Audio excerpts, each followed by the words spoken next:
Let's start off by looking at this one regarding to governments are banning YouTube and other websites apparently. So the scary thing about this is relating to basically government controlling the internet and what we can and cannot do.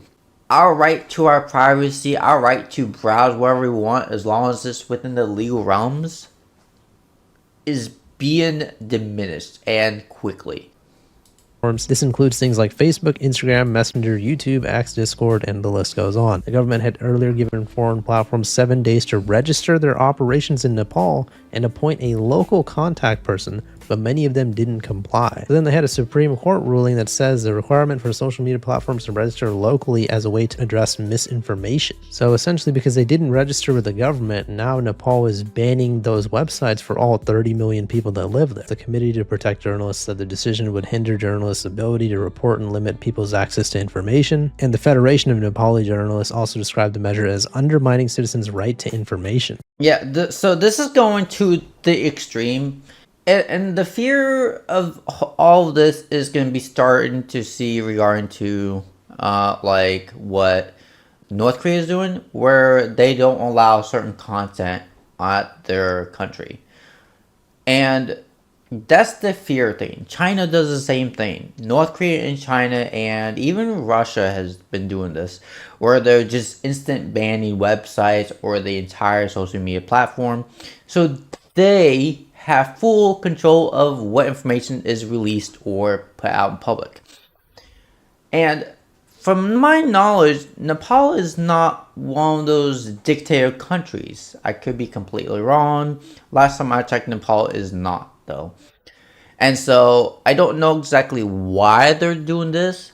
I don't know if they're trying to invoke fear in their own the country, or trying to change into new policies. But this isn't going to end well for at least Nepal and what's going to be happening forward in the world. Oh, that's just part of the deal. There are always going to be bad actors out there. Access Now, a global digital rights group, said the block was troubling and compared it to censorship practices in China. Remember, there are also other major countries in the world that have already banned YouTube and other social medias. They also talked about the slippery slope aspect of this because the government's order gives authorities sweeping powers to suspend services and pressure companies to remove lawful content, which could result in overblocking. I mean, imagine if you could just block any website just because you feel like there's misinformation there. If what you're saying on the internet is deemed against the national interest by Nepal, you could be fined or thrown in jail. Journalist organizations. This is a fear tactic for the entire country at this point. We should not be invoking fear in the entire community just because of some false information on the internet. It's the website. It's the internet, bro. There's going to be lies. There's also lots and lots of truths. And I would like to still believe and put hope that we have more truths in the internet community than we do have lies. I think that what Nepal is trying to do is just to invoke fear into their own community and try to control their own community. And what's going to end up happening is people are going to either leave this country or rebel or start a whole war. And now Nepal is joining in on this whole, oh, your freedom of speech. We're not taking away your freedom of speech. We're just controlling it. If you're controlling it, that same thing is taking it away. And now Nepal is basically saying, yeah, if you don't register with our government, we're going to ban your social media from our whole country. This is regarding to ROBLOX versus YouTube, which should be interesting. YouTube has a brand new competitor that is going to be competing with YouTube Shorts specifically, and guess who it is? Freaking ROBLOX. ROBLOX just released a video sharing feature called Moments, which will let users age 13 and up capture, edit, and share content, incentivizing creators to keep. YouTube will forever be the #1 most popular content for watching videos, doing live stream, uploading shorts in the world. Now, you may have competition in shorts from TikTok and ROBLOX, but in terms of who gets more revenue, who gets more views, who stays #1, YouTube will forever be #1. So for him to say that ROBLOX is going to be competing, that's a joke. YouTube has monthly active users up to hundreds of millions, if not over a billion monthly active users. Just straight up. What does ROBLOX have monthly active users? Several hundred million?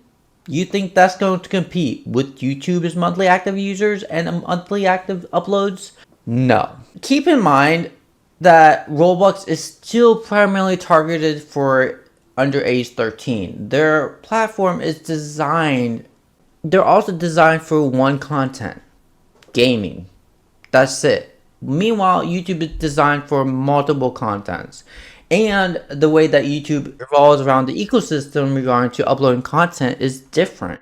Not really competing with YouTube, because they're two different purposes. Keep their Roblox videos on the platform. So as you can see, this is what it looks like, and it does definitely have that TikTok / YouTube Shorts type of feel to it. So it's currently available in beta for people who are 13 and older, and it lets people capture and edit videos of their gameplay, so users can trim videos into 30-second clips, add music, and write a description. Like I said, pretty much exactly like YouTube Shorts. Then Roblox users can then share those gameplay moments with everybody, making them discoverable in the clips feed. Now Roblox has their own video sharing features, so you won't even really need to upload videos on YouTube anymore, unless you're That's not going to decentivize any content creator, especially if they make money off YouTube. You think, hold up, give me a minute here. And you think it's going to decentivize content creators or lessen them to not upload as much on YouTube when most of the content creators that make Roblox content makes more money on YouTube? You think content creators are going to be decentivized to not upload to YouTube and more Roblox when there's money involved? So that's another issue. While he's saying, Deep Humor says that Roblox is going to be competing with YouTube Shorts, Google has more tools in their arsenal pockets to basically decimate TikTok, Roblox, Instagram, or any other social media platform in the world because they have, well, the Google company website, google.com, to destroy them and basically outrank them in every possible way. But now Roblox is like, you know what? We're going to have our own monetization platform. We're going to have our own video platform, and you won't even have to go anywhere else except for our website to upload your content. Now, they did create some sort of emphasis on making sure that this is safe and age appropriate and that everything is fine. And hopefully nobody's going to be abusing the Roblox Moments feature. Which they will. We know Roblox. Right? Well, here's a few things that I found so far. So here's an example of a Roblox moment that was created. Yep, very, very creative. Here's another one right over here. Yep. I mean, good content, I guess. Fair enough. And I don't play Roblox, so I don't even know what this means, but people are saying, ain't no way Roblox Moments got content deleted. Here's another post of someone saying this. Roblox Moments got content deleted, and people are saying it's because there have already, even though it's only been a few days since this has been released, tons and tons of inappropriate content on the Roblox Moments feature. However, in a fashion so ironic that YouTube would be proud, they have also given a bunch of false violations and appeal strikes to people using the Roblox Moments feature, telling them that their video broke the rules. This person tweeted, Roblox has sent me 2 false violation warnings for posting violent content and gore to their new app Roblox Moments. Forsaken is playable by anyone, and nowhere in the video I showed is there gore. So this is the video that they posted, so he's obviously... So here's the massive issue when it comes to like community guidelines. And when you play games, they are inherently less strict because games are creators' contents on Roblox, and Roblox pretty much allows the content creators that upload these games to do whatever they want. When people create clips or shorts, whether it's on Roblox or on Kick or on TikTok or Instagram, they don't work the same way. They are not the creators' videos at that point to do whatever you want.